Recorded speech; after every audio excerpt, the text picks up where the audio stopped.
Welcome back to another episode of Infidelity Tales Lab. We're thankful for your continued viewership. Before we begin, tell us, where in the world are you watching from? We love knowing our global reach. Now, let's dive into today's story. Chapter 1, The Family Gathering. Blake Morrison sat at the mahogany dining table, his calloused hands folded as he watched his father-in-law Raymond Kellerman distribute envelopes to the grandchildren. The 72-year-old patriarch of the Kellerman fortune moved with theatrical precision, his silver hair perfectly styled, his expensive suit immaculate. "Emma, darling," Raymond cooed to Blake's 14-year-old niece, Nicole's sister's daughter. "Your college fund just got a significant boost." The girl squealed with delight as she opened the envelope, revealing a check for $50,000. Blake's jaw tightened as he glanced at his 8-year-old son, Tyler, who sat quietly beside him, dark eyes watching his grandfather with a mixture of hope and uncertainty. The boy had inherited Blake's angular features, but Nicole's softer expressions, creating a face that could melt hearts when he smiled. "And Marcus," Raymond continued, addressing Nicole's brother's 12-year-old son, "I've arranged for that summer program in Switzerland you wanted." Another envelope, another life-changing gift. Blake had married into the Kellerman family 5 years ago, bringing with him his son from his first marriage to Lisa, who had died in a car accident when Tyler was 3. The Kellermans had initially welcomed Blake, impressed by his successful security consulting firm and his decorated military background. But Blake had always sensed an undercurrent of disapproval, particularly from Raymond. Nicole squeezed Blake's hand under the table, her wedding ring catching the light from the crystal chandelier. At 34, she was still stunning. Blonde hair cascading over her shoulders, blue eyes that had once looked at Blake with genuine love. Now, as he studied her profile, he noticed she avoided his gaze. "Tyler, sweetheart," Raymond's voice cut through Blake's thoughts. "Come here to Grandpa." The boy approached cautiously. Raymond's smile turned cold as he patted Tyler's head with the mechanical affection one might show a neighbor's pet. "You're a good boy, Tyler, but you understand, these trust funds, the cars when you turn 16, the family vacations to Europe, they're for family. Real family." The words hung in the air like poison gas. "You're not really family, son. You're Blake's boy." The silence that followed was deafening. Blake felt his blood temperature drop to Arctic levels, the way it did before he eliminated targets during his years in military intelligence. His wife said nothing. Not a word of defense for her stepson, not even a sharp intake of breath. Tyler's face crumpled for just a moment before he composed himself with dignity that broke Blake's heart. "Understand, Grandpa," the boy whispered, returning to his seat. Blake's mind cataloged every face at the table. Nicole's mother Patricia looked uncomfortable but remained silent. Nicole's siblings exchanged glances but said nothing. His wife, the woman who had promised to love and protect Tyler as her own, stared at her plate. "Actually," Blake said, his voice deadly calm, "Tyler does understand perfectly." He reached into his jacket and pulled out a sealed envelope, sliding it across the polished table to his son. "And I think it's time he gave you something, Raymond." Tyler took the envelope with trembling hands. Blake had prepared this document months ago, after noticing subtle changes in Nicole's behavior, after installing security cameras in their home during a routine upgrade, after discovering things that made his blood run cold. "Tyler," Blake said gently, "remember what I told you? If Grandpa ever hurt you again, you're to give him that envelope." The boy's face brightened with sudden understanding. He stood up and walked to Raymond with newfound confidence. "Grandpa, Dad told me to give this to you if you ever hurt me again." Raymond opened the envelope with irritated curiosity. As his eyes scanned the contents, his face went white, then red, then white again. The document contained photographs, timestamps, and details that made him understand just who Blake Morrison really was and what he was capable of. Raymond's scream echoed through the dining room, a sound of pure terror that would haunt the Kellerman family for years to come. Chapter 2, The Web of Lies. 3 hours after the dinner from hell, Blake sat in his home office, watching security footage on his computer while Tyler slept peacefully upstairs. The boy had handled the evening with remarkable grace, even asking Blake if they could get ice cream on the way home to celebrate Grandpa's surprise. Blake's background wasn't something he discussed at cocktail parties.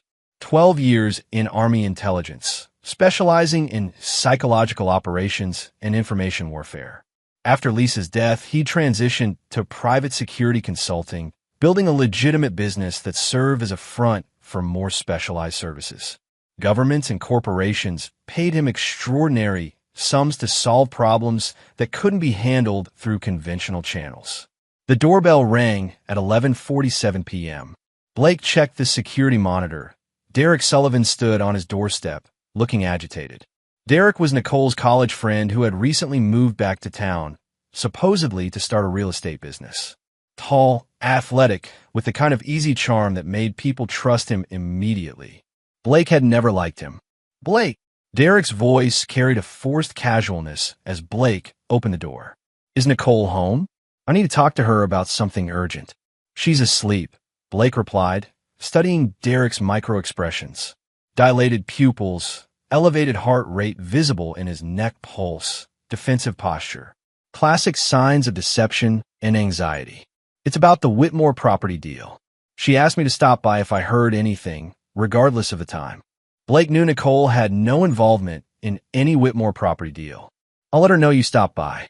Derek's jaw tightened almost imperceptibly. "Maybe I could just—" "She's asleep," Blake repeated, his tone carrying the subtle threat of finality. After Derek left, Blake reviewed the security footage from the past 3 months with military precision. The pattern was clear. Nicole leaving the house during Tyler's school hours, returning exactly 43 minutes later. Her phone GPS disabled during these absences. Derek's car spotted in the parking lot of the Riverside Hotel during corresponding time periods. But the real revelation came from the audio surveillance he'd installed in Nicole's car during her last service appointment. The recordings painted a picture that made Blake's blood turn to ice water. "When are you going to tell him?" Derek's voice, recorded 2 weeks earlier. "I can't. Not yet. Blake isn't. He's not someone you just divorce and walk away from. You don't understand what he's capable of." "Then we stick to the plan. The trust fund money, the property investments, will have enough to disappear completely. Start fresh somewhere Blake can never find us." "What about Tyler?" "What about him? He's not your kid, Nicole. You said so yourself.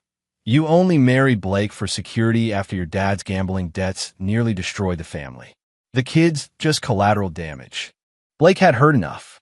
He spent the next hour researching Derek's background, using resources most private citizens couldn't access. What he found was interesting. Derek Sullivan had been married twice before, both marriages ending with mysterious disappearances of marital assets. The man was a predator, and Nicole was his latest mark. But Nicole's betrayal cut deeper than Derek's manipulation. She had used Blake to solve her family's financial problems, used Tyler as a prop in her charade, and now planned to rob them both before vanishing. Blake opened his laptop and began typing. By morning, he would have a comprehensive plan that would make both Derek and Nicole understand what happened when someone betrayed Blake Morrison. The document he'd given Raymond was just the opening move. He glanced at Tyler's photo on his desk. His son deserved better than this family of liars and parasites. And Blake would make sure he got it, no matter the cost. Chapter 3. The Revelation. Blake woke at 0500 hours, as he had every day for the past 15 years. Military habits died hard, and this morning he was grateful for the discipline. Today would require surgical precision. Nicole was still asleep, her blonde hair fanned across the pillow. She looked peaceful, innocent even. Blake studied her face, remembering the woman he'd thought he married. Kind, loving, someone who had promised to be a mother to Tyler. The reality was more complex and infinitely more dangerous. He moved silently through his morning routine, preparing Tyler's breakfast and packing his lunch. The boy appeared at 0630, sleep-tousled and still processing the events of the previous evening. "Dad," Tyler said as he ate his cereal, "why did Grandpa scream like that?" Blake sat down across from his son, choosing his words carefully. "Sometimes people get scared when they realize they've made a mistake, buddy. Your grandfather learned something about himself last night that he didn't like. Are we in trouble? You and I? Never. We're a team, remember? Morrison men stick together. Tyler's smile could have powered the house. Morrison men stick together, he repeated solemnly. After dropping Tyler at school, Blake returned home to find Nicole in the kitchen, wearing the silk robe he'd bought her for their anniversary. She looked nervous, which was smart of her. Blake, about last night. What about it? He poured himself coffee, his tone neutral. Dad was out of line. Tyler is family, and I should have said something. Blake turned to face her, noting the slight tremor in her hands, the way she couldn't maintain eye contact. Should have, yes. But you didn't. I was shocked. I didn't know how to respond. You knew exactly how to respond, Nicole. You chose not to. She moved closer, placing her hand on his chest in a gesture that once would have comforted him. Now it felt like a snake coiling around his heart. Let me make it up to both of you. I'll talk to Dad today, demand he apologize to Tyler, and include him in everything. I'll threaten to cut contact if he doesn't. Blake studied her face, marveling at how convincing she could be. If he hadn't heard the recordings, seen the evidence, he might have believed her. That's very generous, he said finally. Relief flooded her features. I love you, Blake. And I love Tyler. This family means everything to me. I know exactly what this family means to you, Nicole. Something in his tone made her step back, but before she could respond, the doorbell rang. Blake answered it to find a courier with an envelope addressed to Nicole. Mrs. Morrison, I need your signature. Nicole signed for the package with shaking hands. Inside was a single photograph and a note.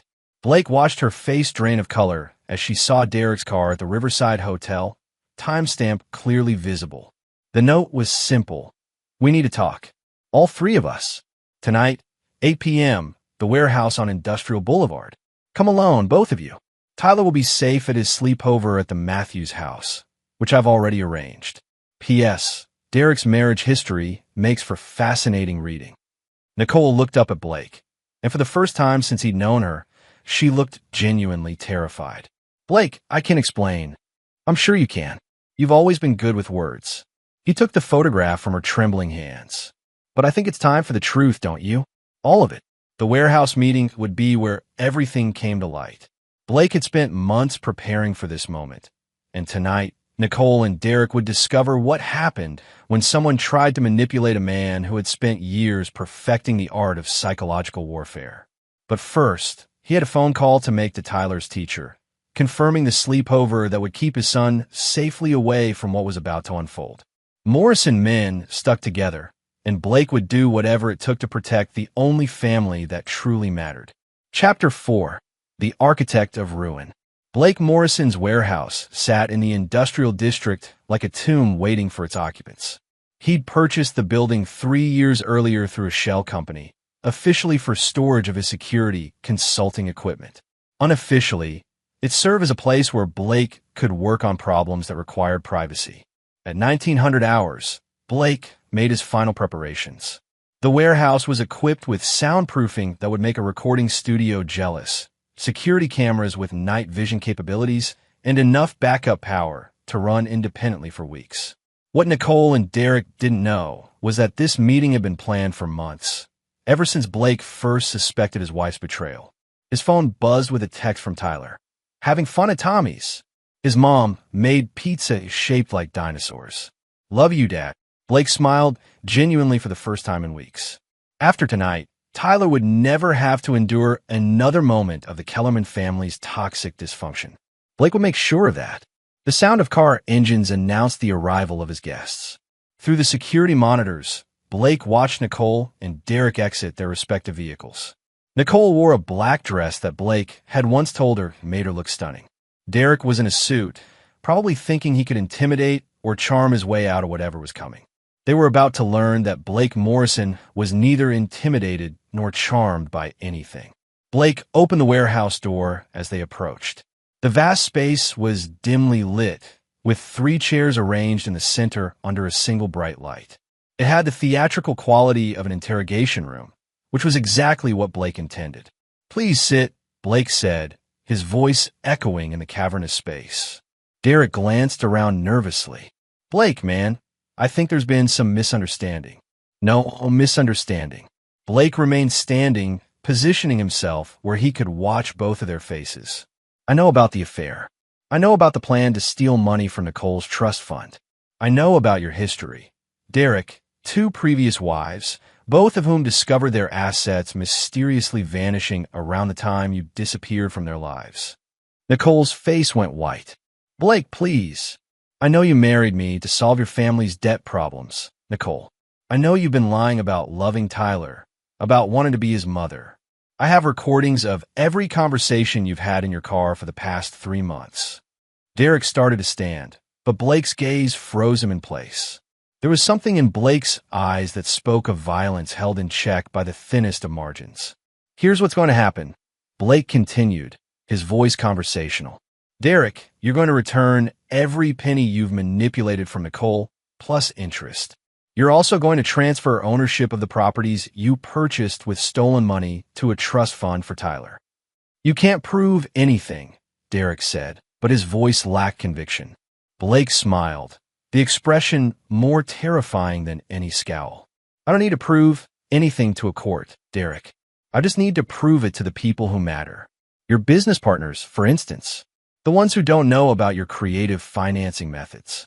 He clicked a remote, and a large monitor descended from the ceiling. The screen displayed financial records, photographs, and what appeared to be surveillance footage of Derek entering and leaving various locations. Nicole, you're going to sign divorce papers tonight. You'll receive exactly what you brought into this marriage. Nothing. Tyler will remain with me, and you'll relinquish all parental claims. I won't sign anything, Nicole said, finding her voice. You can't force me to. Your father's gambling debts, Blake interrupted.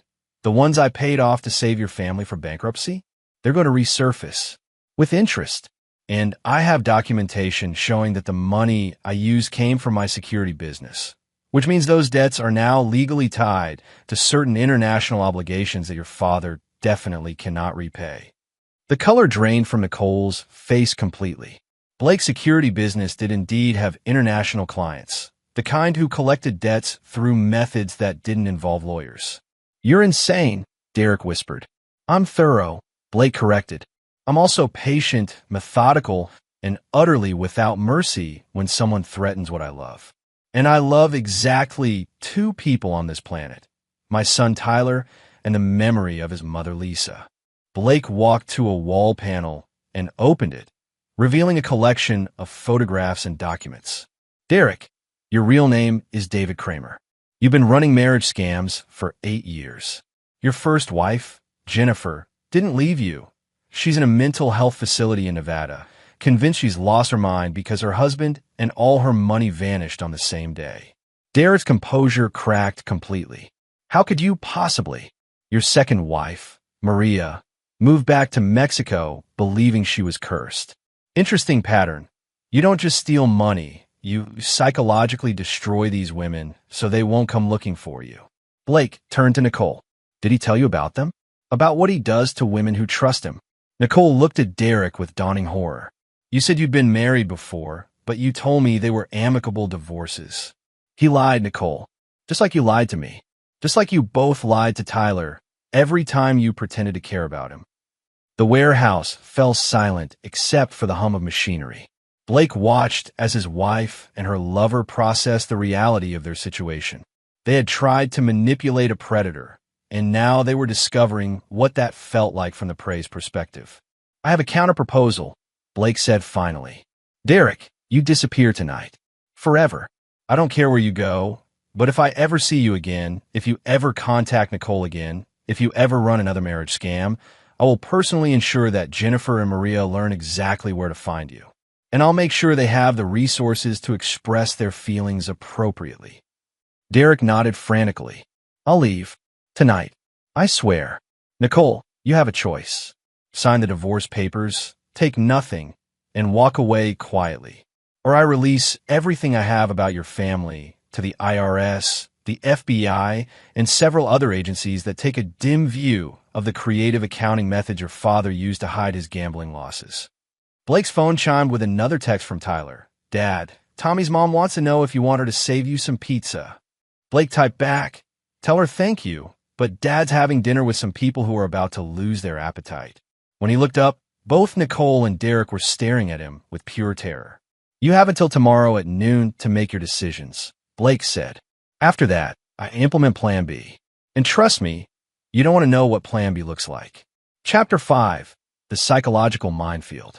Blake didn't sleep that night. Instead, he sat in his home office, monitoring the surveillance feeds he'd placed on both Nicole and Derek's properties months earlier. Predictable as clockwork, Derek had gone home and immediately started packing. By 0300 hours, his car was loaded and heading toward the interstate. One problem solved, one remaining. Nicole had returned to their house and spent the night pacing, making phone calls, and crying. Blake watched her through the bedroom security camera as she called her father, her siblings, even her mother, but no one answered. Blake had made sure of that by timing his revelation for when Raymond would be on his weekly poker night, a high-stakes game where phones were confiscated to prevent cheating. At 0700 hours, Blake prepared breakfast for one. Nicole appeared in the kitchen doorway, looking like she'd aged a decade overnight. "Blake, we need to talk." "No," he said without looking up from his coffee. "We don't. You need to decide, and I need to pick up Tyler from his sleepover. Please, just listen." Blake turned to face her, and whatever she saw in his expression made her step backward. "I listened for 3 months, Nicole. I listened to you lie to my face while you planned to rob me and abandon my son. I listened to you tell Derek that Tyler was just collateral damage. I listened to you laugh about how easy it was to manipulate me into paying your family's debts." His voice remained calm, conversational, which somehow made it more terrifying. "The time for listening is over." Nicole's phone rang. She answered it with shaking hands, putting it on speaker. Her father's voice filled the kitchen, wild with panic. "Nicole, what the hell did you do? My poker game got raided last night. FBI, IRS, everybody. They're saying I owe millions in back taxes and penalties. They froze all my accounts." Blake smiled slightly. The poker game raid was a beautiful piece of coordination, requiring only a few well-placed calls to the right people and some carefully leaked information about Raymond's creative bookkeeping methods. "Dad, and Derek Sullivan, or whatever his real name is, he's disappeared. His real estate office is empty, his bank account closed. There are women calling, saying he stole their life savings. What kind of man were you involved with?" Nicole looked at Blake with growing horror as the scope of his planning became clear. "I have to go, Dad," she whispered, ending the call. "He'll be fine," Blake said conversationally. "Eventually, the gambling debts are real, but they're manageable if he cooperates with the investigation and pays his taxes like a good citizen. The alternative is less pleasant." Blake's phone rang. Tyler's excited voice filled the kitchen through the speaker. "Dad, Mrs. Matthews says you can come get me anytime. We made pancakes shaped like Batman." "I'll be there in an hour, buddy. Did you remember to thank Mrs. Matthews for letting you stay over?" "Already did. She says I have really good manners. She also says if you ever need help with me, she'd be happy to babysit anytime because I'm a delight." Blake felt genuine warmth for the first time in hours. "You are indeed a delight. I'll see you soon." After ending the call, Blake found Nicole staring at him with a mixture of fear and something that might have been respect. "You planned all of this," she said. "From the beginning, I planned for the possibility. I hoped I was wrong." Blake finished his coffee and rinsed the cup. "But I've learned that when you love someone, you prepare for the worst while hoping for the best. What happens to me? That depends entirely on what you choose. Sign the papers, and you walk away with your freedom and a chance to rebuild your life honestly. Refuse, and you'll discover that I have a very long reach and an even longer memory." Blake checked his watch. "You have 3 hours to decide. I'm going to get Tyler, and we're going to have a normal Saturday, playground, ice cream, maybe a movie. When we get home, I expect to find either signed divorce papers or an empty house." He headed toward the door, then paused. "Oh, and Nicole, if you're thinking about running, remember that Derek thought the same thing. Ask yourself, if I could orchestrate his disappearance and your father's problems overnight, what exactly do you think I can do with more time?" As Blake drove toward Tyler's sleepover, he reflected on the psychology of betrayal. People like Nicole and Derek operated under the assumption that others shared their flexible relationship with truth and loyalty. They couldn't comprehend someone who planned for betrayal not out of cynicism, but out of love. Tyler deserved a father who would protect him from the sharks of the world. And Blake Morrison had spent his entire adult life learning how to hunt sharks. Chapter 6. The Point of No Return. Tyler bounced in the passenger seat as they drove home from their perfect Saturday, chattering about Batman pancakes and the fort he'd built with Tommy Matthews. Blake listened with genuine attention, filing away every detail. These moments, pure, honest, filled with a child's unguarded joy, were what made everything else worthwhile. "Dad, why do you think Grandpa Raymond was so mean last night?" Blake considered his answer carefully. "Some people are afraid of love they can't control, buddy. Your grandfather is used to people wanting things from him. So when he meets someone who doesn't, it scares him. Do you want things from him? I want him to treat you with respect. That's all." Tyler nodded solemnly. "Tommy's grandpa taught him how to fish. He says grandpas are supposed to teach you stuff and take you places and brag about you to their friends." Blake's jaw tightened. "Maybe we'll find you a better grandpa." As they pulled into their driveway, Blake noticed Nicole's car was still there. He also noticed the additional vehicle parked across the street, a black SUV with government plates. "Interesting. Tyler, run inside and get cleaned up. Then we'll decide what movie to watch." Blake waited until Tyler was inside before approaching the SUV. The window rolled down to reveal Agent Sarah Hendricks, an old colleague from his military intelligence days. "Blake, heard you've been stirring up some federal databases lately." "Sarah, lovely to see you. How's the Bureau treating you?" "Can't complain. Though I have to ask, Raymond Kellerman? Really? The man hasn't filed an honest tax return since the Clinton administration." Blake smiled. "Shocking. I had no idea." "Of course you didn't."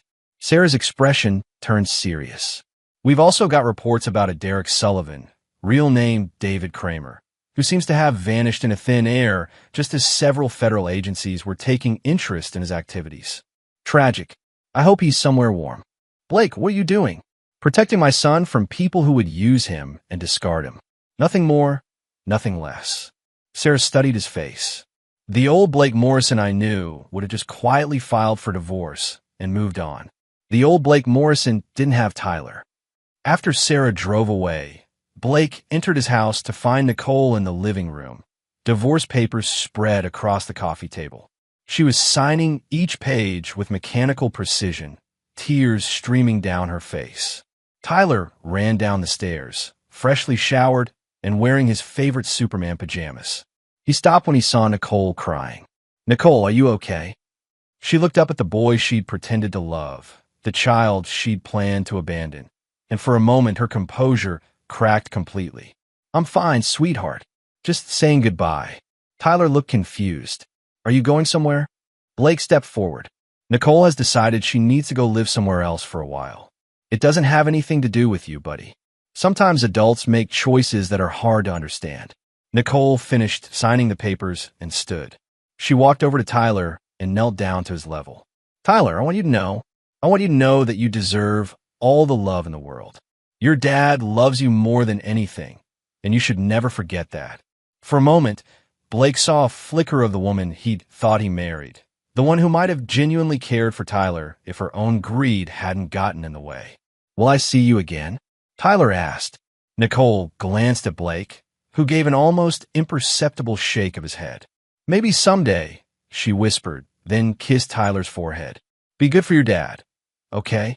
After Nicole left, Tyler curled up next to Blake on the couch, clearly confused but not devastated. Blake realized that Nicole's emotional distance over the past months had already prepared Tyler for her absence. "Dad, are we going to be okay?" "Just us."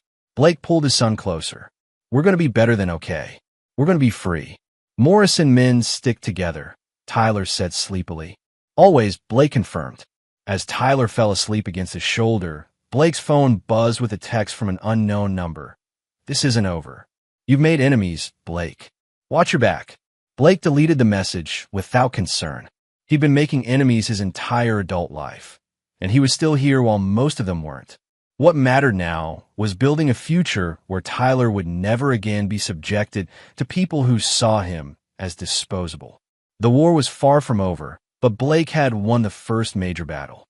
and he was just getting started. Chapter 7. Ghosts and Consequences. 3 months after Nicole signed the divorce papers, Blake's life had settled into a rhythm that worked. Tyler thrived without the underlying tension that had permeated their house during Nicole's final months. They'd established new routines: Saturday morning fishing trips, Thursday night pizza and homework sessions, bedtime stories that Blake sometimes made up featuring a boy detective who always outsmarted the bad guys. But Blake knew better than to mistake calm for peace. People like Raymond Kellerman and the network Nicole had belonged to didn't simply accept defeat and move on.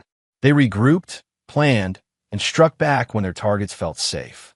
The first sign of retaliation came on a Tuesday morning when Blake's security consulting business suddenly lost 3 major contracts in a single day.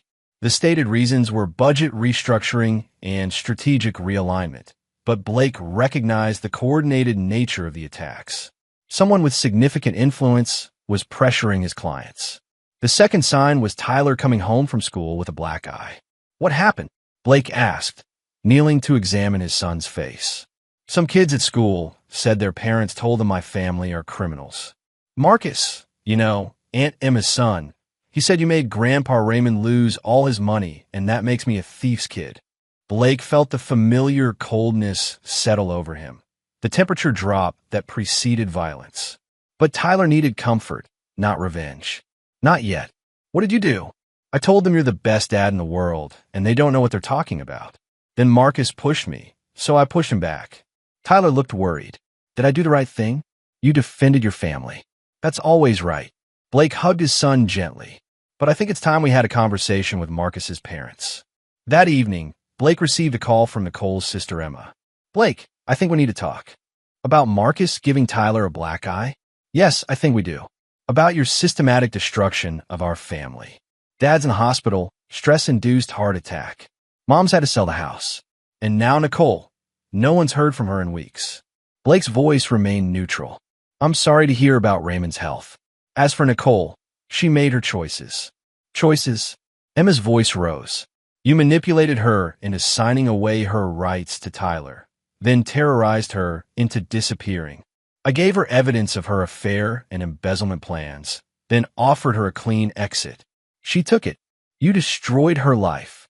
She destroyed her own life when she chose to betray the people who loved her."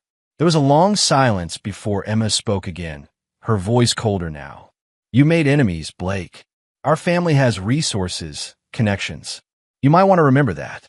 "Emma," Blake said quietly, "you might want to remember that I've spent my career dealing with people who think they're untouchable because of their resources and connections. It never ends well for them." After ending the call, Blake did what he always did when threatened. He gathered intelligence. Within hours, he had a complete picture of the Kellerman family's current situation and their likely next moves.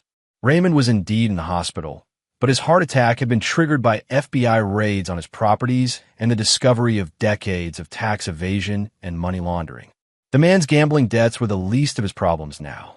Emma and her husband were coordinating a campaign to turn Tyler's school community against Blake, spreading rumors about his business and his violent background. They'd also hired a private investigator to find evidence of wrongdoing they could use against him. Most interesting was what Blake discovered about Nicole's current location. She hadn't vanished. She was living in a small apartment across town, working as a waitress and attending community college. She'd honored their agreement and stayed away from Tyler, but someone was watching her, reporting her activities back to the Kellerman family. Blake realized that the Kellermans were using Nicole as bait, hoping Blake would contact her and give them evidence of continued harassment or manipulation. They didn't understand that Blake had no interest in Nicole's new life as long as she stayed away from Tyler. But they were about to learn that using Tyler as a weapon against Blake was the gravest mistake they could make. Chapter 8. The Hunted. Blake's counterstrike began at dawn on Friday morning. He'd spent the night preparing, and by the time Tyler left for school, Blake had already initiated a sequence of events that would remind the Kellerman family why challenging him had been a catastrophic error in judgment. The first call went to Agent Sarah Hendricks at the FBI. "Sarah, I have information about a private investigator named Jim Castellanos who's been conducting illegal surveillance and harassment operations targeting federal witnesses. Blake, what are you? Jim's been hired by the Kellerman family to build a case against me. The problem is, some of his surveillance involves Tyler, and Tyler is technically under federal protection due to his connection to my previous intelligence work.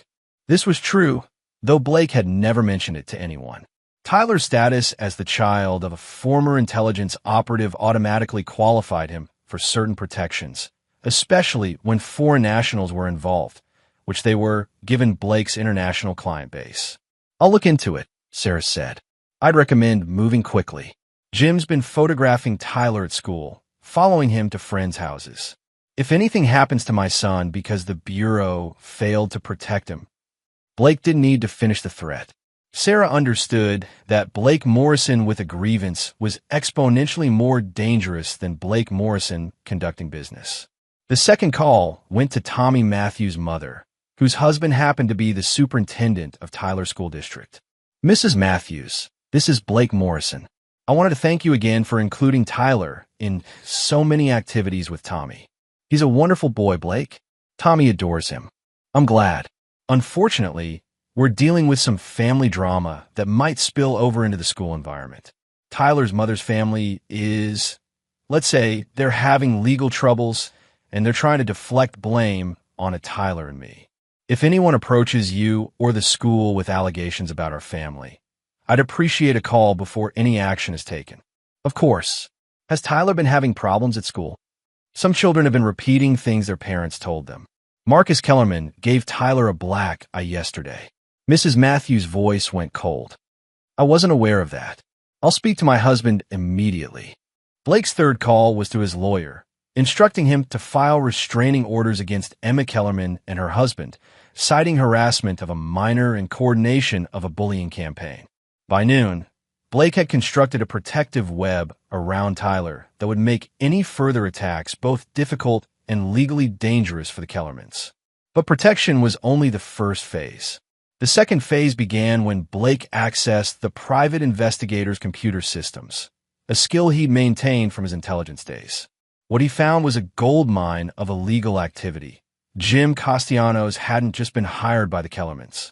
He'd been conducting similar harassment campaigns for other wealthy families, targeting ex-spouses, business rivals, and whistleblowers. Blake packaged this information and delivered it to 3 different law enforcement agencies, the state licensing board, and 2 investigative journalists. By evening, Jim Castellanos was in federal custody, and the families who'd hired him were facing their own investigations.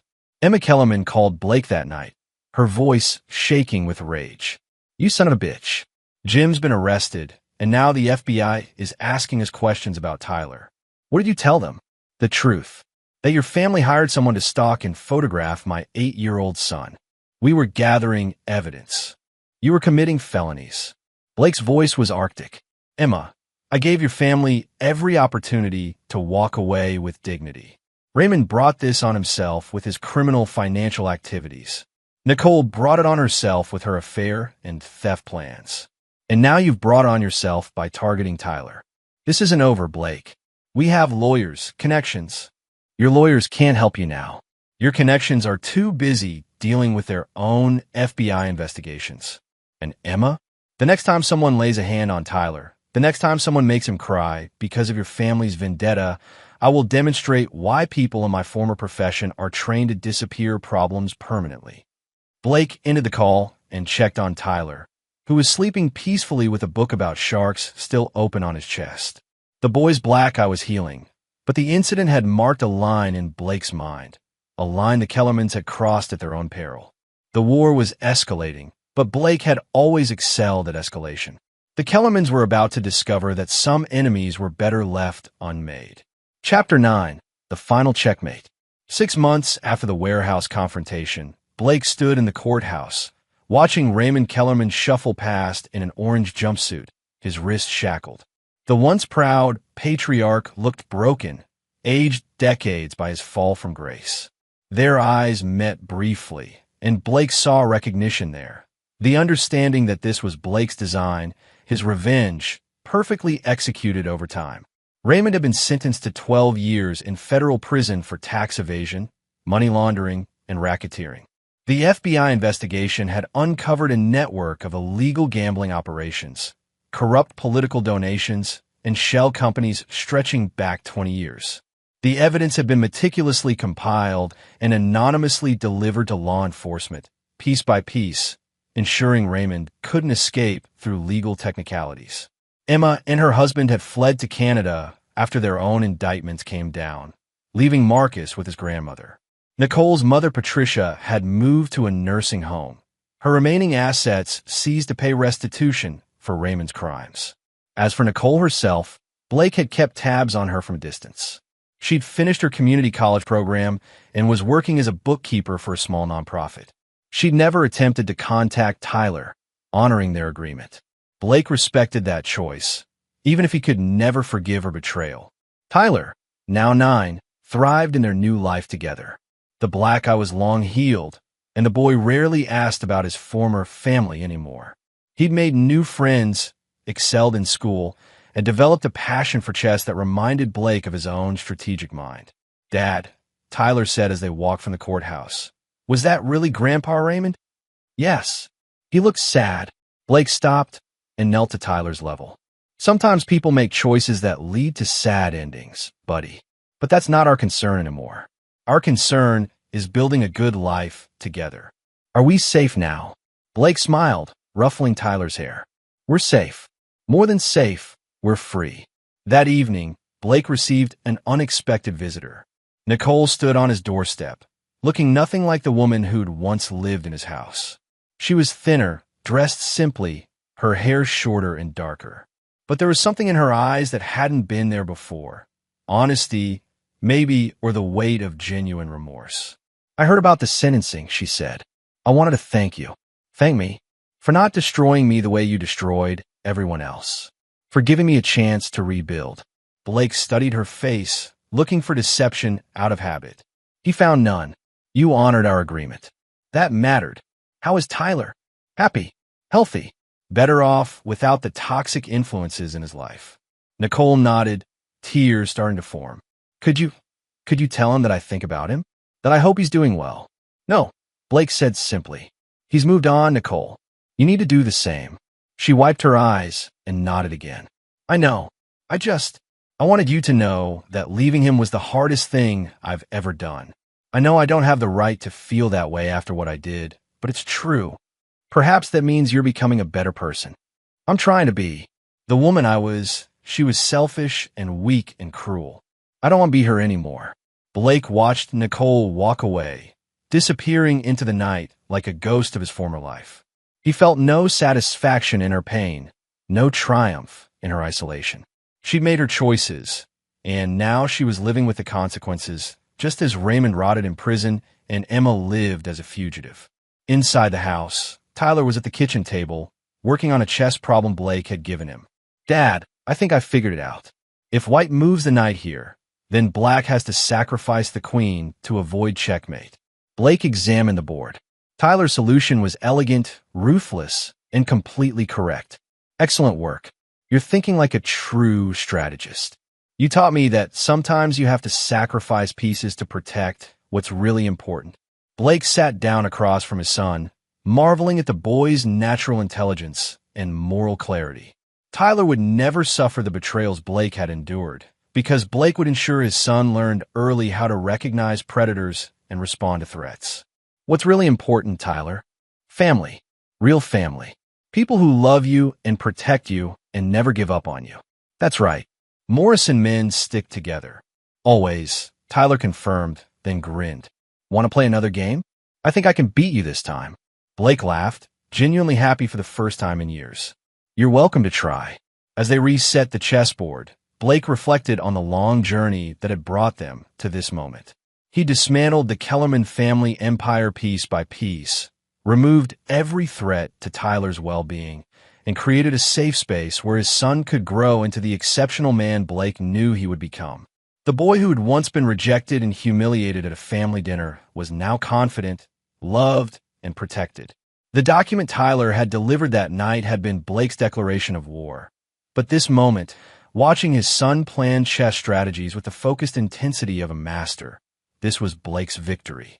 Outside, the world continued its chaotic dance of betrayal and consequence. But inside Blake Morrison's house, two people who truly loved each other prepared for another game, another laugh, another perfect evening in a life built on loyalty, protection, and the unbreakable bond between a father and son. Morrison men stuck together. Always. And there you have it. Another story comes to an end. What did you think? I'd love to hear your thoughts in the comments below. If you enjoy this story, consider joining our community by subscribing. It means the world to us. For more stories like this one, check out the recommended videos on screen. And I'll see you there. Welcome back to another story on Infidelity Tales Lab. Before we begin, tell us, where in the world are you watching from? Now, let's dive into today's story. Chapter 1. The Quiet Life. Jack Beck wiped the grease from his hands, staring at the disassembled motorcycle engine spread across his garage workbench. 38 years old, 6'2", with the kind of lean muscle that came from discipline rather than vanity, he'd spent the last decade trying to build something that resembled normal. The scar tissue running along his left forearm, courtesy of a roadside bomb in Kandahar, served as a permanent reminder that normal was a luxury he'd earned the hard way. Dad, you in there?" His son's voice cut through the silence. 8-year-old Kurt had his mother's dark hair and his father's gray eyes. Eyes that had seen too much for someone who still believed in Santa Claus. "In the garage, buddy," Jack called back, setting down his wrench. Kurt appeared in the doorway, backpack slung over one shoulder, but something was off. The kid's usual boundless energy was gone, replaced by something Jack recognized from his years in military intelligence. Fear poorly masked as calm. "How was school?" Jack asked, studying his son's face. "Fine." The word came too quickly. Kurt glanced over his shoulder toward the house. Through the garage's side window, Jack could see his wife Rosie's car in the driveway. She was home early. Jack had met Rosie Dunn 10 years ago at a veteran support group. She'd been a volunteer, warm and patient with broken soldiers trying to piece themselves back together. They'd married within a year. For a while, it had been good. She'd given him Kurt, given him a reason to wake up without reaching for the bottle. But the last 18 months had opened cracks in the foundation. Late nights at her book club, hushed phone calls, a new distance in her eyes. "You sure everything's okay?" Jack crouched down to his son's level. Kurt bit his lip, a habit he'd picked up from Rosie. Can we talk? Just us." Jack's instincts sharpened. He'd learned to read people in places where the wrong assessment could cost lives. His son was terrified. "Let's take a walk," Jack said, standing. He called toward the house. "Rosie," taking Kurt to the park for a bit. A muffled acknowledgement came from inside. They didn't wait for more. The park was 3 blocks away, a modest stretch of grass with aging playground equipment. Jack led Kurt to a bench far from the handful of other parents supervising their kids. The afternoon sun cast long shadows, and for a moment, neither of them spoke. "Dad," Kurt finally said, his voice barely above a whisper. "Promise you'll stay calm." Every alarm bell in Jack's mind started ringing. Those were the words people used before delivering devastating news.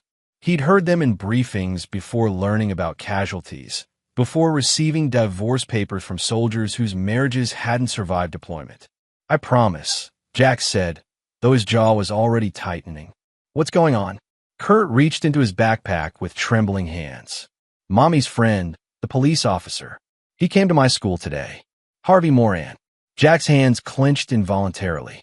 Harvey was a detective with the city police, late 40s, divorced, the kind of cop who'd learned to work the system rather than serve it. He'd been coming around for the last 6 months, supposedly because he and Rosie had gone to high school together. Jack had tolerated it because Rosie insisted they were just old friends, but his gut had been screaming otherwise. "He pulled me out of class," Kurt continued. "Said he had something for you. Made me promise." His voice cracked. "Made me promise not to tell Mom. Said it was important, that you needed to see it first." Kurt pulled out a sealed envelope. It was standard letter size, but thick. Jack's name was written across the front in unfamiliar handwriting. Neat, careful, the kind of penmanship that belonged to someone who paid attention to details. "Did Harvey say anything else?" Jack asked, taking the envelope. "He said," Kurt's eyes filled with tears. "He said you'd understand, that you'd know what to do." "Dad, what's happening? Is Mom okay? Are you guys getting divorced?" Jack pulled his son close, feeling the boy's small frame shake against his chest. "Hey, look at me." He tilted Kurt's chin up. "Whatever this is, we'll handle it. You and me." "Okay." Kurt nodded, wiping his eyes with his sleeve. "But I need you to do exactly what Harvey said," Jack continued, keeping his voice steady. "Don't tell your mom about this." "Not yet. Can you do that for me?" Another nod. "Good man." Jack ruffled his son's hair, then stood. "Let's get you home. I need to read this." Jack waited until Kurt was inside, safely distracted by video games, before returning to the garage. He locked the door behind him and sat on his workbench stool, studying the envelope under the harsh fluorescent lights. The weight of it was wrong, too heavy for a simple letter. He turned it over, checking for any signs of tampering, then carefully opened it. Inside were 3 items: a handwritten note, a USB drive, and a series of photographs. Jack read the note first. "Beck, you don't know me, but I know what's about to happen to you. My name is Neil Alvarado. I'm Harvey Moran's partner. Or I was until 3 days ago. I'm writing this from a hospital bed. Car accident, they'll say. Brake failure. But I checked those brakes myself the morning it happened. Harvey's dirty. Has been for years. Protection rackets, evidence tampering, the works. I got too close, started asking questions, and now I'm looking at 6 months of physical therapy if I'm lucky. But that's not why I'm writing you. Your wife has been sleeping with Harvey for 8 months. I'm sorry. I know that's not easy to hear. But it's worse than that. They're not just having an affair. They're planning to rob you blind and frame you for something that'll put you away for life. The USB drive has everything I've managed to collect. Bank statements, recorded conversations, Harvey's notes. He's been working with your wife to set up a scheme involving her access to the military veterans fund she manages. They're planning to steal $2.3 million and make it look like you did it. Your military background, your security clearance, your access to her accounts. It's all going to point straight at you. The frame-up goes down in 4 days. They're going to discover the theft, and Harvey will make sure the evidence trail leads to your door. With his badge and your wife's testimony, you won't stand a chance. I couldn't go to internal affairs. Harvey's got too many friends there. I couldn't go to the FBI. By the time they investigate, you'll already be arrested and the damage will be done. So I'm giving you this. What you do with it is your choice. I'd disappear if I were you. Take your kid and run. But if you're the man I think you are, the kind of man who survives Kandahar and comes home to build a life, then maybe you'll want to fight. If you do, be smart. Harvey's dangerous when cornered. And your wife? She's colder than you think. Good luck. Neil Alvarado. Jack read the note 3 times, his expression never changing. Then he looked at the photographs. They showed Rosie and Harvey together. At restaurants. In Harvey's car. Entering a motel on the outskirts of town. The timestamps range from 6 months ago to as recent as 2 days ago. The final photo made his blood run cold. Rosie and Harvey standing in what looked like a bank vault, both of them smiling at something off camera. Jack set the photos down carefully and picked up the USB drive. His hand was steady, the same steadiness that had served him during firefights and hostage negotiations. Panic was a luxury for people who had the privilege of falling apart. He'd learned long ago that survival required clarity. He inserted the USB drive into his laptop and opened the files. What he found over the next hour painted a picture of betrayal so calculated, so thorough, that it almost impressed him from a tactical standpoint. Harvey had been meticulously documenting a fake trail. Emails from Jack's computer to offshore accounts, forged signatures, planted evidence in his home office. The plan was brilliant in its simplicity. Used Jack's military intelligence background and his wife's position to create an unshakable narrative of a desperate veteran turned thief. There were audio recordings, too. Jack played one. Harvey's voice. The beauty of it is everyone will believe it. War hero comes home with PTSD, can't adjust to civilian life, sees an opportunity through his wife's work. It writes itself. Rosie's voice, cold and calculated. What about Kurt? Harvey, what about him? He'll go to your sister. You'll play the devastated wife, testify against your husband. After the trial, we wait a year, then suddenly your grief turns into something new. We can be together, and with the money in the Caymans, we can live anywhere we want. Rosie, after a pause, and if Jack figures it out before the frame-up? Harvey, laughing, then we move to plan B, domestic dispute gone wrong. I respond to your 911 call, find him threatening you with a gun. Clean shoot. Either way, he's gone and we get what we want. Jack closed the laptop. His face remained impassive, but his mind was already working through scenarios, calculating angles, planning moves 3 steps ahead. The same skill set that had kept his team alive in hostile territory. For days until they made their move. 4 days to dismantle everything they'd built and ensure they paid for it. He pulled out his phone and dialed a number he hadn't called in 2 years. Merle Lamb. A gruff voice answered. Merle, it's Jack Beck. I need a favor. A big one. There was a pause. Merle had served under Jack in Afghanistan, saved his life during that roadside bomb. They'd kept in touch after discharge, though Merle had gone into a different line of work, private security and investigation for corporate clients. Name it, Merle said simply. I need surveillance equipment, a safe location, and your particular set of skills. And I need it tonight. You in trouble? Not yet, Jack said, looking at the photographs spread across his workbench. But someone's about to be. Chapter 2. The Investigation. Jack Beck spent that night in his garage, the glow of his laptop screen casting sharp shadows across his face. He'd sent Rosie a text claiming he needed to finish an urgent client report, a plausible excuse given his work as a security consultant. She'd responded with a thumbs-up emoji, no questions asked. That alone told him everything about the state of their marriage. By midnight, Merle Lamb arrived in an unmarked van. Merle was built like a bulldog, shorter than Jack but twice as wide, with a shaved head and knuckles scarred from a youth spent boxing in Detroit. He'd traded his military fatigues for expensive suits, but underneath the corporate polish was still the same Marine who dragged Jack from a burning vehicle while taking fire. You look like hell, Merle said, setting down 2 large equipment cases. Feel worse. Jack helped him unload. Thanks for coming. You said someone's trying to frame you for embezzlement. That the short version? That's the generous version. Jack handed him the envelope. Read it, then we'll talk. While Merle absorbed the contents, Jack pulled up the USB files again. He'd spent hours analyzing them, and something had been bothering him, a detail that didn't fit. Jesus, Merle muttered, finishing the note. Your wife and a dirty cop. That's dark even for my line of work. Look at this. Jack pointed to the screen, pulling up a series of bank records. Neil says they're planning to steal $2.3 million from the Veterans Fund. But these backdated transactions? They show preliminary transfers going back 14 months. Rosie only took over as fund manager 10 months ago.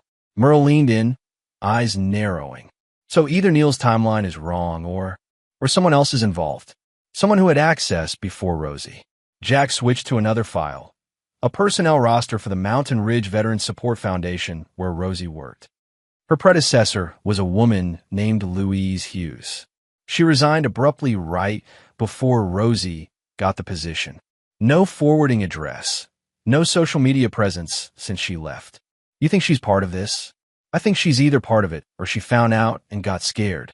Jack pulled up a photo of Louise, a severe-looking woman in her 50s with steel gray hair. Either way, we need to find her. Merle cracked his knuckles. I'll have my people on it by morning. What else? Harvey Moran. Jack brought up a police personnel file he'd accessed using credentials from his consulting work. Technically a gray area, but he'd stopped caring about technicalities.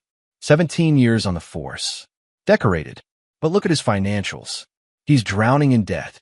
Divorce cleaned him out 5 years ago, and he's been living beyond his means ever since. That's motive. Classic corruption story, Merle agreed. Needs money, has access to power, finds an opportunity. Except I need proof that'll stand up. Neil's evidence is good, but a defense attorney would tear it apart as hearsay from a disgruntled partner. I need Harvey to hang himself. Merle opened one of the equipment cases, revealing an array of surveillance devices. Then let's give him the rope. Over the next 2 days, Jack moved with the precision of a chess player setting pieces on a board. He maintained his routine, breakfast with Kurt, work calls, dinner with Rosie, while Merle's team worked in the shadows. They planted listening devices in Rosie's car and office. They installed miniature cameras in Harvey's apartment, building lobby and garage. They tracked both of their movements, building a detailed pattern of their activities. And Jack learned to wear a mask. "You've been quiet lately," Rosie said over dinner on the second night. She'd made lasagna, his favorite, ironically. Or perhaps not ironically. Perhaps it was part of the performance, the devoted wife playing her role until the moment came to destroy him. "Big project at work?" Jack replied, cutting into his food. Across the table, Kurt was pushing food around his plate, shooting nervous glances at his father. "Nothing to worry about." Rosie smiled. It was the same smile she'd given him when they'd married, but now Jack could see the calculation behind it. How long had she been acting? When had the woman he'd loved become this? "I've been thinking," she said, reaching across the table to touch his hand. Her fingers were cold. "Maybe we should plan a vacation. Just the three of us. Get away for a while." After the frame-up? Jack thought, but didn't say. Instead, he squeezed her hand and forced warmth into his voice. "That sounds nice. Where are you thinking?" "Somewhere warm. Caribbean, maybe." She was testing him, he realized, looking for any sign that he knew. "Let me finish this project first," he said. "Then we'll talk about it." That night, after Rosie was asleep, Jack slipped out to meet Merle at a diner on the edge of town. It was nearly 2 in the morning, and the place was empty except for a tired waitress and a trucker nursing black coffee. "We got something," Merle said, sliding a tablet across the table. "Your wife met with someone this afternoon." "Not Harvey." Jack looked at the surveillance photo. It showed Rosie sitting in a park with a man Jack didn't recognize. Mid-30s, expensive suit, the kind of polished appearance that suggested money and influence. "Who is he?" "Julian Parker. Lawyer. Corporate type, but here's where it gets interesting." Merle swiped to another image. "He also represents Harvey Moran in his divorce proceedings. And get this, he's the registered agent for 3 shell companies in the Cayman Islands. Shell companies that received wire transfers from the Veterans Fund over the last year." Jack felt the pieces clicking into place. So it's not just Harvey and Rosie. Parker's the money man. He's been helping them set up the offshore accounts. More than that, Merle pulled up another file. "Remember Louise Hughes, the former fund manager? I found her. She's living under a different name in Oregon. My contact up there had a conversation with her this morning. She's willing to talk. And she says Julian Parker approached her 2 years ago, wanted her to help skim money from the fund. When she refused, she started receiving threats. Anonymous letters, dead rats in her mailbox, the works. She quit and ran." Jack's jaw tightened. So they needed someone they could control. Enter Rosie. "Looks like it. Harvey probably vouched for her, told Parker she could be manipulated. The affair was icing on the cake, gave them another layer of control." Jack stared at the photo of Julian Parker. Here was the puppet master, the one pulling Harvey and Rosie's strings. And suddenly the scope of this thing became clear. This wasn't just about stealing from Veterans Fund. This was a systematic operation, and he'd become a convenient scapegoat. "There's something else," Merle said quietly. "Neil Alvarado. I visited him in the hospital today. How is he?" "Bad. Real bad. But he told me something he didn't put in the note." Merle hesitated. "Harvey's plan B. The one where he shows up and shoots you during a domestic disturbance? Parker's been pushing for that from the start. Says it's cleaner, less chance of exposure. Harvey's been resisting because he doesn't want to risk an investigation into the shooting, but Parker's getting impatient." Jack's expression didn't change, but his mind was already adjusting his timeline. If Parker was pushing Harvey to move to violence, then the 4-day window might be optimistic. "We need to accelerate," Jack said. "How fast can you give me a meeting with Louise Hughes?" "She's already on a plane. She'll be here tomorrow morning." "Good." Jack pulled out his phone and opened a notes app. "Here's what we're going to do. We're going to let them think their plan is working. We're going to give them exactly what they want, right up until the moment we take everything from them." Merle grinned. It was not a pleasant expression. Now you're talking my language. Chapter 3. The Trap. Louise Hughes looked like a woman who'd spent 2 years glancing over her shoulder. She sat across from Jack and Merle's office, a nondescript building in an industrial park, wringing her hands and jumping at every sound from the street outside. "Thank you for coming," Jack said, keeping his voice gentle. He'd interviewed enough traumatized witnesses to know that Louise needed reassurance, not interrogation. "I almost didn't," she admitted. Her voice was raspy from years of smoking. "When your friend found me, I thought they'd sent someone to finish what they started. They don't know you're here. You're safe." Louise laughed bitterly. "Am I? You don't know these people. Julian Parker, he's not just some lawyer. He's got connections. Police, judges, politicians. That's how he knew he could get away with this." "Tell me everything," Jack said. "Start from the beginning." Over the next hour, Louise painted a picture of systematic corruption. Julian Parker had been operating his scheme for years, moving money through the Veterans Fund and other nonprofit organizations he'd infiltrated. The amounts were always small enough to avoid immediate detection, but over time, they added up to millions. "He approached me at a fundraising gala," Louise said. "Very smooth, very charming. Said he was impressed with my work, that he wanted to help the foundation grow.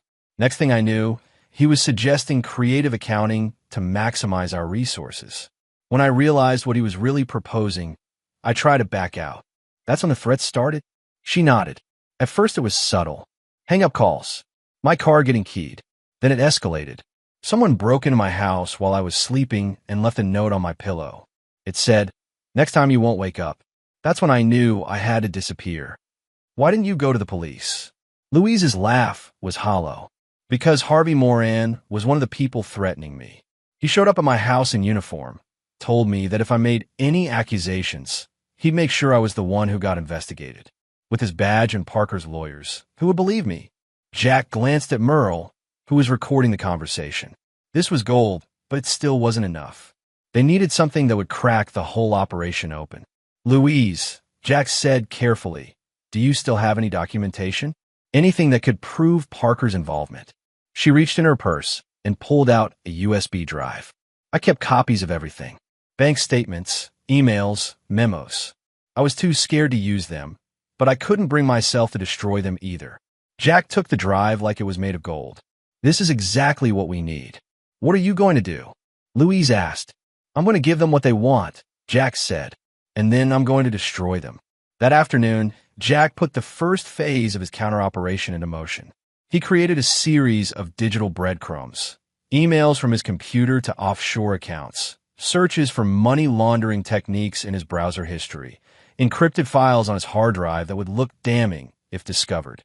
It was a mirror image of the frame-up they'd planned for him, except he was building it himself, with one crucial difference. He had detailed documentation of every step, time-stamped and stored with Merle's security team. "You're making yourself look guilty," Merle observed as he watched Jack work. "That's the idea. When they come for me, they're going to find exactly what they expect. But here's the thing. The evidence is too good. Too perfect. Any decent forensic accountant will be able to tell it was planted. And you're betting they won't look that closely? I'm betting their arrogance won't let them consider that possibility." Jack typed another line of code. "Harvey and Rosie think they're the ones running a con. Parker thinks he's untouchable. None of them will believe I could outplay them." Merle shook his head admiringly. "You're a cold son of a bitch, you know that. I learned from the best." Jack had spent years in military intelligence learning how to run double agents, how to turn enemies' strengths into weaknesses. This was just another operation, except the stakes were personal. That evening, Jack took Kurt to the movies, a superhero film the kid had been begging to see. They ate too much popcorn and laughed at the action sequences, and for 2 hours, Jack let himself pretend everything was normal. "Dad," Kurt said as they walked back to the car, "are you and Mom going to be okay?" Jack stopped, crouching down to his son's eye level. The parking lot lights cast long shadows across the boy's worried face. "I need you to trust me," Jack said. "Things are going to get complicated for a little while. But I promise you, no matter what happens, no matter what anyone says, I'm going to make sure you're safe and taken care of." "Okay." Kurt threw his arms around his father's neck. I love you, Dad. I love you too, buddy. Jack held his son tight, feeling the weight of what was coming. Then he stood, taking Kurt's hand. Come on, let's get home. The next morning, exactly 4 days after Jack had received Neil Alvarado's envelope, everything came to a head. Jack was in his home office when he heard car doors slamming outside. Through the window, he saw Harvey Moran and 3 other police officers approaching his house. Right on schedule, Rosie appeared in the office doorway, her face a mask of concern. Jack, there are police here. What's going on? Jack looked at his wife, really looked at her. Had she always been capable of this level of deception? Or had desperation turned her into someone new? I don't know, he said, and in that moment, he gave her one last chance. Rosie, if there's something you need to tell me, anything at all, now would be the time. For just a second, something flickered in her eyes. Doubt? Guilt? But then it was gone, replaced by perfect confusion. What are you talking about? The doorbell rang. Jack stood, straightening his shoulders. Let them in. Harvey Moran filled the doorway, his badge prominently displayed. 3 uniformed officers flanked him, hands resting casually near their weapons. Jack Beck. Harvey's voice was professionally neutral, but Jack could see the anticipation in his eyes. This was it, the moment Harvey had been planning for. That's me. I have a warrant for your arrest. Embezzlement and wire fraud. Harvey pulled out handcuffs. You have the right to remain silent. This is insane. Rosie's performance was flawless. Shock, indignation, fear. If Jack hadn't known better, he might have believed her. There must be some mistake. Ma'am, we have evidence that your husband has been stealing from the veterans fund your organization manages. Over $2 million transferred to offshore accounts. That's impossible. Jack would never. The transfers were initiated from his computer. Harvey continued, stone-faced. We have email records, digital signatures, everything we need. I'm sorry, Mrs. Beck, but your husband is facing serious federal charges. Jack extended his hands for the cuffs. As Harvey snapped them closed, Jack leaned in slightly and whispered, How's Neil doing? Harvey's face went blank for just a fraction of a second. Not enough for anyone else to notice, but Jack saw it. Saw the moment Harvey realized something was wrong. I don't know what you're talking about, Harvey said, but his voice had lost its certainty. No. Jack smiled, a cold, predatory expression. That's interesting, because I have a lot to talk about, and I think you're going to want to hear every word. As they led him out to the patrol car, Jack glanced back at his house. Kurt was watching from an upstairs window, his small face pressed against the glass. Jack gave him a subtle nod. Everything was going according to plan. The trap had been set. Now it was time to spring it. Chapter 4, The Gambit. The interrogation room was deliberately uncomfortable. Metal chairs, fluorescent lights, one-way mirror. Jack had been sitting there for 6 hours, occasionally visited by various detectives trying to get him to talk. He'd said nothing except to request his lawyer. What the police didn't know was that his lawyer was actually a federal agent Merle had connections with, a woman named Candace Terry from the FBI's white-collar crime division. She'd been investigating Julian Parker for 3 years on unrelated charges and was very interested in what Jack had to offer. When Candace finally entered the interrogation room, she played her part perfectly. Mid-40s, sharp suit, briefcase, the image of a corporate defense attorney. Mr. Beck, I'm Candace Terry. Your friend Merle Lamb retained my services. She set her briefcase on the table and turned to the detective who'd escorted her in. I need time with my client. Alone. The detective hesitated. We have questions, and Mr. Beck will answer them in due time, after he's consulted with counsel. Unless you'd like me to start filing motions about improper procedure. The detective left, but Jack knew Harvey Moran would be watching from behind the mirror. Candace sat down and pulled out a legal pad, purely for show. What she actually slid across to Jack was a small electronic device that would scramble any listening equipment. We're clear, she said quietly. You have about 10 minutes before they get suspicious. Jack leaned forward. How much did Merle tell you? Everything. And I've been making calls. Your evidence checks out. Julian Parker is dirty. Harvey Moran is dirty. And your wife is in the middle of it. But here's the problem. The frame-up is good. Really good. If we go to trial based solely on Neil Alvarado's testimony and Louise Hughes's records, a jury might not buy it. What do you need? I need one of them to flip. Preferably Harvey. He's the weak link. Parker's too smart and too insulated, and your wife. Candace paused. Your wife is cold enough that I don't think she'll break under pressure. Jack had already come to the same conclusion. So we make Harvey flip. How? By convincing him that Parker's about to throw him under the bus. Jack pulled out a photo from Candace's briefcase, one they'd prepared in advance. It showed Julian Parker meeting with another man at a coffee shop. This is Santos Shaw, an attorney who specializes in negotiating plea deals. Merle had them photographed together this morning. Harvey doesn't know Santos is actually one of your undercover agents. Candace smiled slowly. You want to make Harvey think Parker is cutting a deal without him. Exactly. Harvey's smart enough to know that in any conspiracy, the first person to cooperate gets the best deal. If he thinks Parker is about to leave him holding the bag, he'll race to the FBI to save himself. And what about your wife? Jack's expression hardened. Leave her to me. They put the plan in motion immediately. Candace arranged for Jack to be released on bail. Surprisingly easy, she explained, when you have an FBI agent pulling strings. Harvey was furious, Jack learned later, but he couldn't override a federal agent without raising questions. Jack went home to find Rosie waiting. She'd played the concerned wife perfectly, even posting on social media about the terrible misunderstanding and how she stood by her husband. It was a masterful performance. Jack, she threw her arms around him as soon as he walked in the door. Thank God. I've been so worried. Your lawyer says this is all a mistake, that someone must have hacked your computer. Where's Kurt? Jack interrupted. At my sister's. I thought it would be better if he wasn't here for all this. She pulled back, studying his face. Are you okay? You seem what? Different. There was something in her eyes now. Uncertainty. She was trying to read him, trying to figure out if he suspected anything.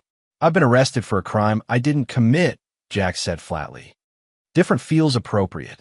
They stared at each other, and Jack wondered if she could see through his mask the way he'd learned to see through hers. For a moment, he almost wished she would confess, that she would give him some explanation that made sense. But then the moment passed, and she turned away. I made dinner, she said. You must be hungry. They ate in silence. Jack watched Rosie push food around her plate, saw the way she checked her phone every few minutes. She was texting someone, probably Harvey, probably panicking that their carefully constructed plan was falling apart. After dinner, Jack excused himself to his office. He had work to do. At midnight, Jack received a text from Merle, package delivered. The package was a carefully crafted piece of disinformation. Through a series of anonymous tips and leaked documents, they'd made sure Harvey saw photos of Julian Parker meeting with Santos Shaw. They'd included transcripts of fake conversations suggesting Parker was negotiating immunity in exchange for testifying against his co-conspirators. The bait was set. Now, they had to wait. They didn't wait long. At 2 a.m, Jack's burner phone rang. It was Candace Terry. Harvey just walked into the FBI field office, she said. He's asking to make a deal. Jack felt a surge of satisfaction. Don't make it easy for him. Make him earn it. Oh, don't worry. We're going to squeeze every drop out of him. Jack hung up and allowed himself a small smile. Phase 1 was complete. Harvey was about to give them everything they needed to take down Julian Parker, which left only one loose end, Rosie. Jack found her in their bedroom, awake and staring at her phone. When she saw him, she quickly locked the screen. Can't sleep?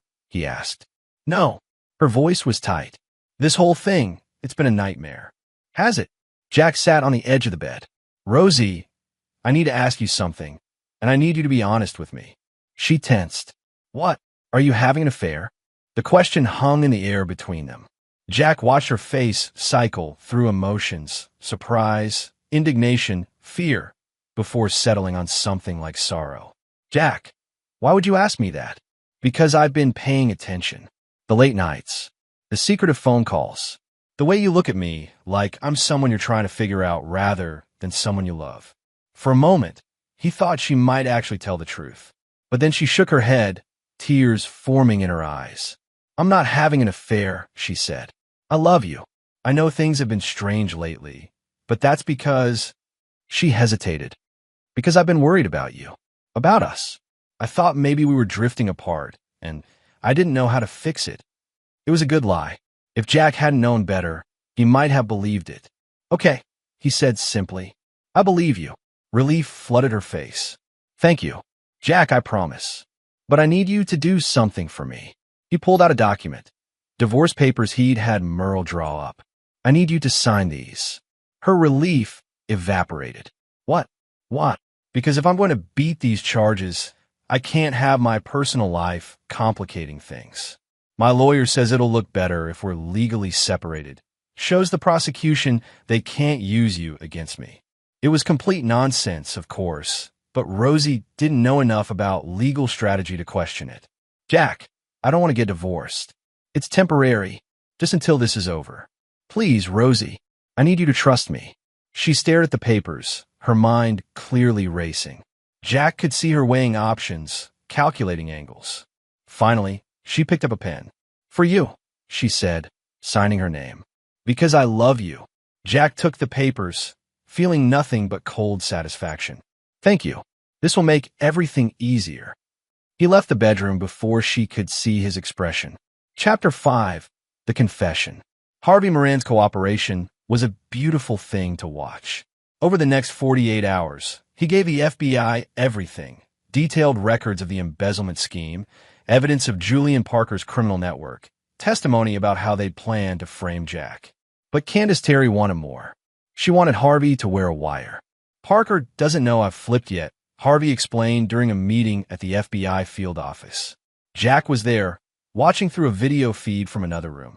He's been calling me, wanting to meet. Says we need to discuss damage control. Then meet with him, Candace said. Get him to implicate himself on tape. He's not stupid.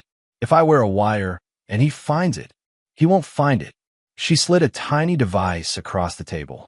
Latest technology, completely undetectable, and we'll have agents positioned nearby in case things go south.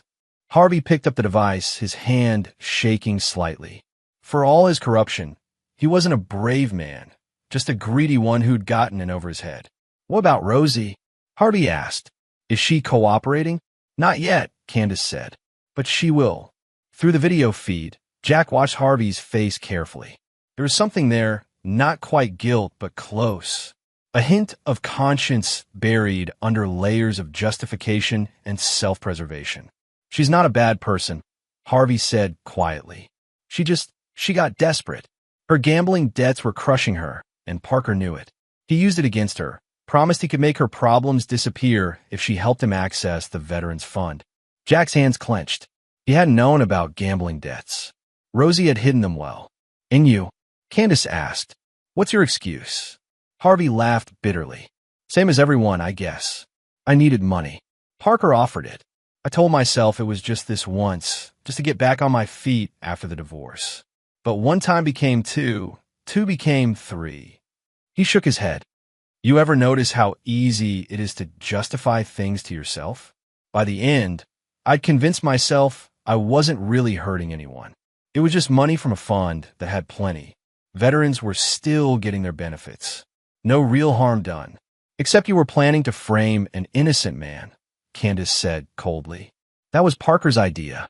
I didn't want to, but you went along with it. You were ready to destroy Jack Beck's life, send him to prison, traumatize his son. And for what? Money. Harvey had no answer to that. Watching from the other room, Jack felt a strange absence of anger. He'd expected to feel rage at Harvey's admissions, but instead, there was only a cold calculation. Harvey was a tool, useful for taking down Parker and building the case against Rosie, but ultimately just another corrupt cop who'd made bad choices. The real anger Jack felt was reserved for Rosie. She'd gambled away their security, lied to him for months, planned to destroy him. And through it all, she'd smiled and pretended to be the loving wife. That kind of betrayal deserves something special. The meeting between Harvey and Julian Parker took place at an upscale restaurant downtown. Harvey wore the FBI's wire, and a team of agents watched from various positions, some posing as diners, others positioned in a surveillance van outside.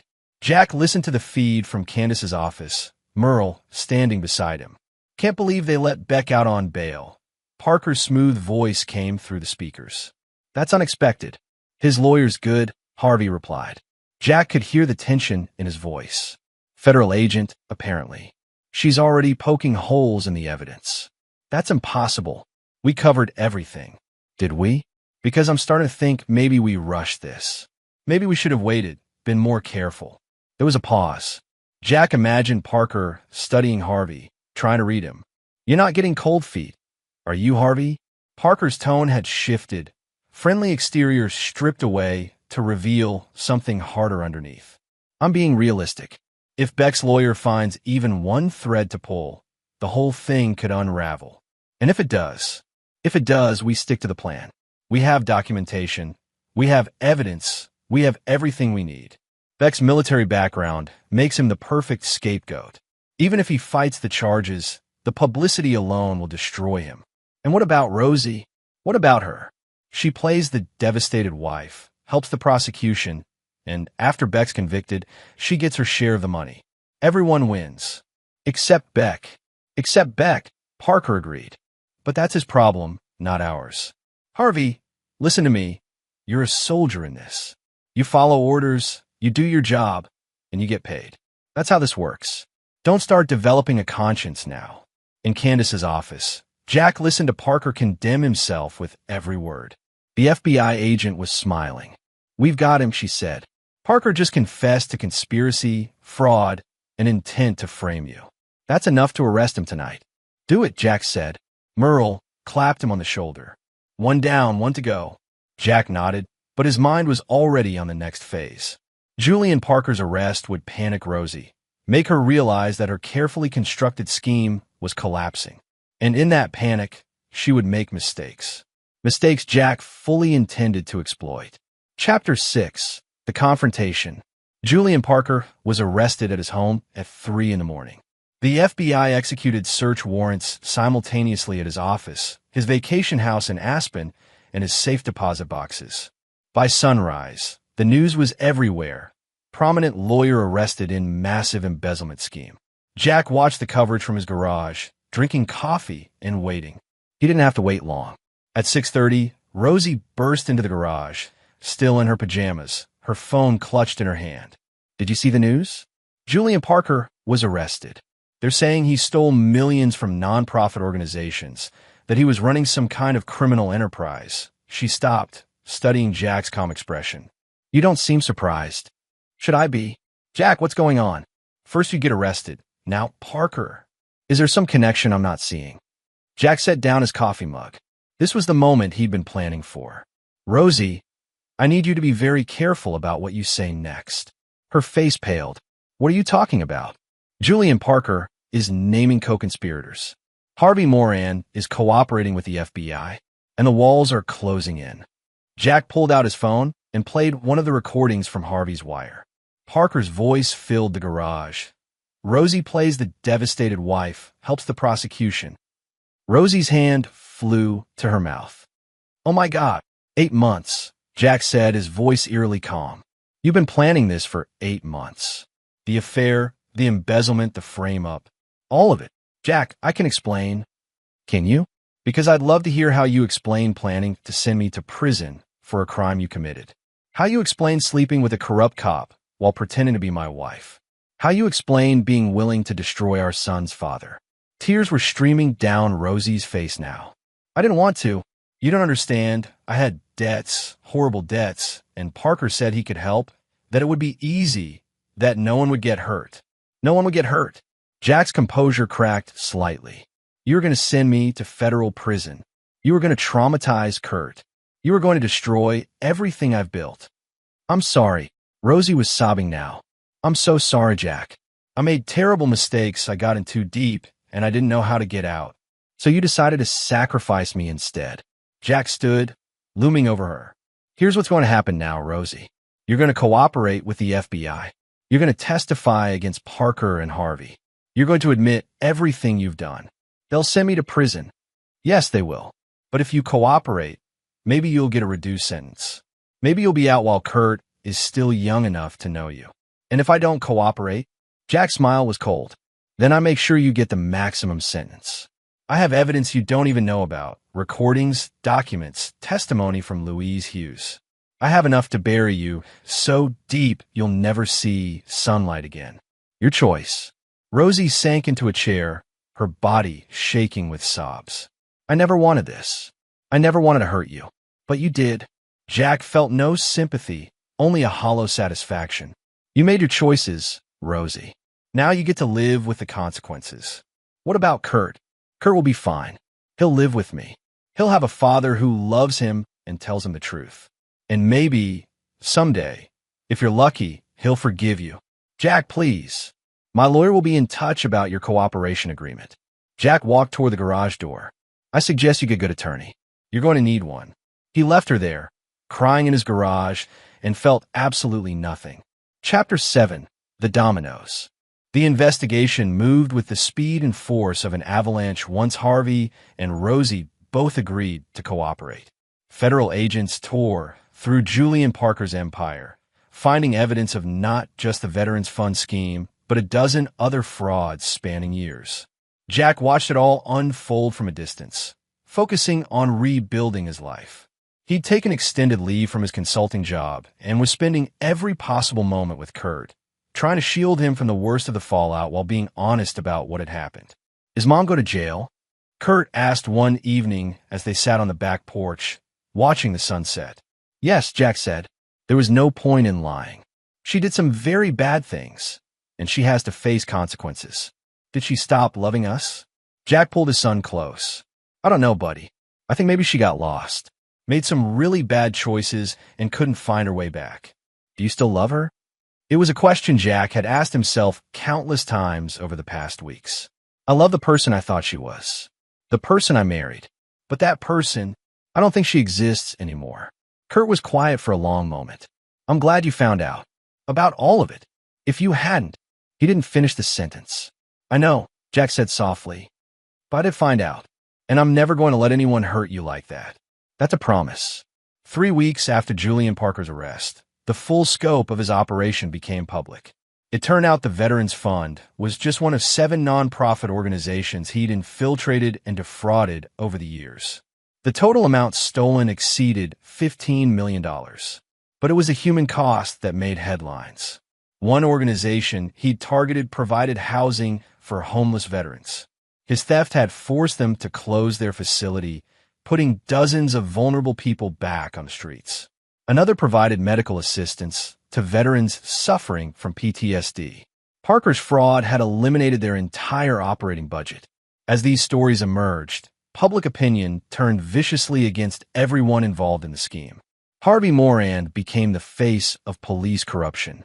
Rosie became the ultimate betrayer, the woman who'd stolen from the very people she was supposed to help. And Jack became something of a folk hero, the veteran who'd been targeted by a massive conspiracy and fought back using intelligence and determination rather than violence. He hated it. You did good, Merle told him over beers one evening at a quiet bar far from the media circus. You took down 3 major criminals and exposed a massive fraud operation. That's worth celebrating.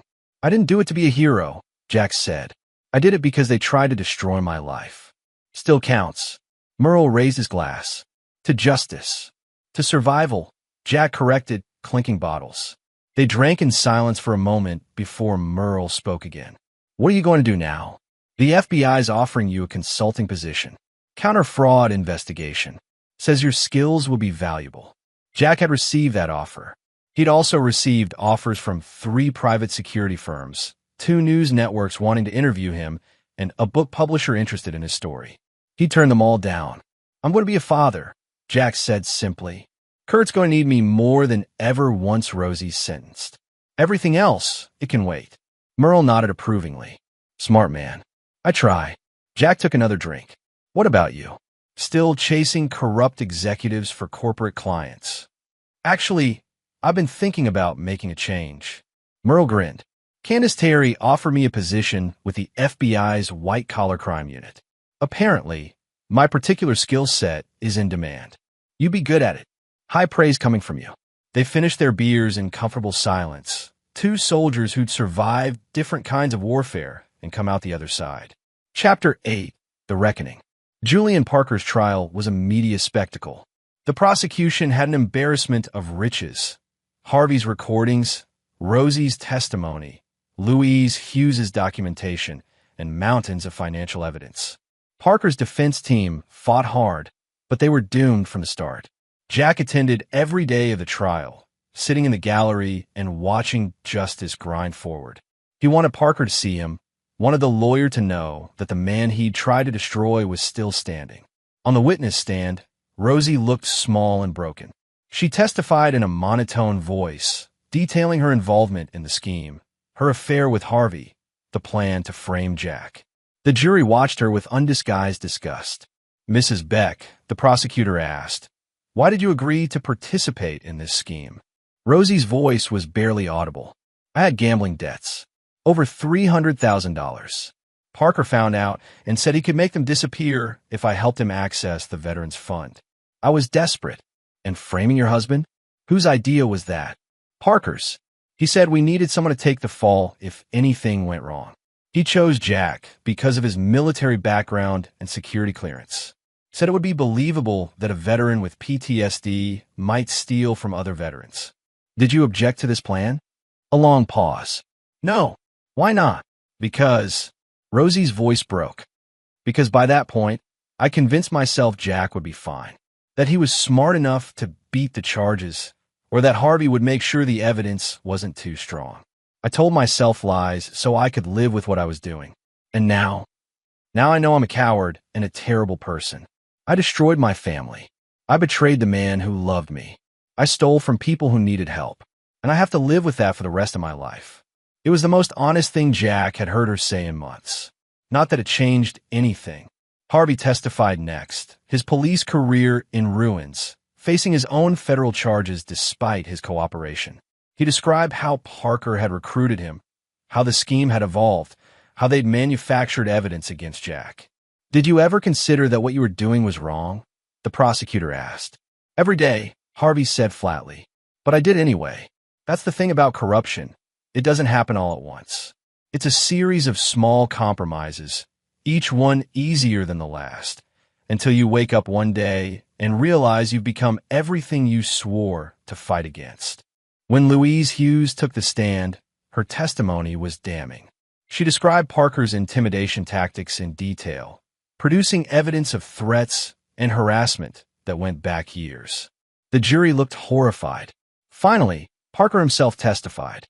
He was polished and confident, denying everything despite the mountain of evidence against him. He portrayed himself as a victim of overzealous prosecution, claimed Harvey and Rosie were lying to save themselves, suggested Jack had manufactured evidence out of revenge. It was a masterful performance. It was also completely ineffective. The jury deliberated for 3 hours. Guilty on all counts. Julian Parker's face showed no emotion as the verdict was read, but Jack saw his hands clench on the defense table. The judge remanded him to custody immediately, and as federal marshals led him away, Parker's eyes found Jack in the gallery. There was no remorse in that gaze, only cold calculation, as if Parker was already planning his appeal, his next move, his eventual revenge. Jack stared back, unflinching. Let Parker plot all he wanted. He'd still spend the next 20 years in a federal prison. Outside the courthouse, Jack was mobbed by reporters. He gave them nothing, just walked to his car, where Kurt was waiting with Merle. "Is it over?" Kurt asked. "Almost," Jack said.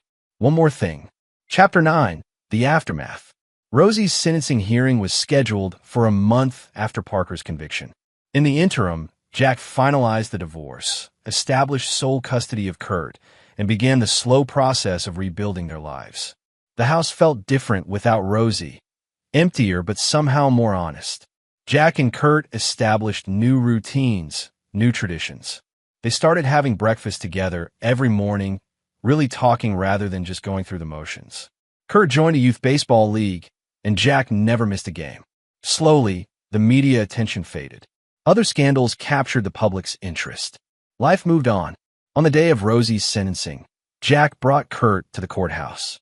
The boy deserved to see the end of this chapter, to understand that actions had consequences. Rosie stood before the judge, her lawyer beside her. She lost weight, looked years older than she had just months ago.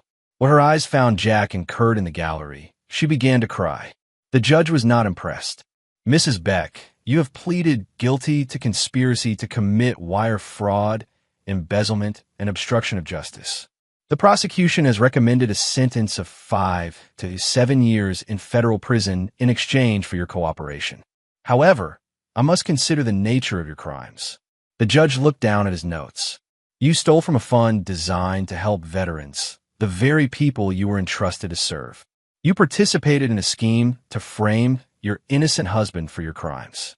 You showed no remorse until you were caught. These are not the actions of someone who made a simple mistake. These are the actions of someone who systematically betrayed every person who trusted them." Rosie was sobbing now, her lawyer trying to steady her. However, the judge continued, "I also note your cooperation with federal authorities, which helped bring down a larger criminal enterprise. I note your previously clean record and your expressed remorse."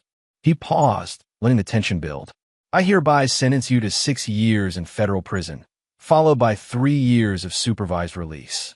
You will also pay restitution in the amount of your portion of the stolen funds, plus additional fines to be determined.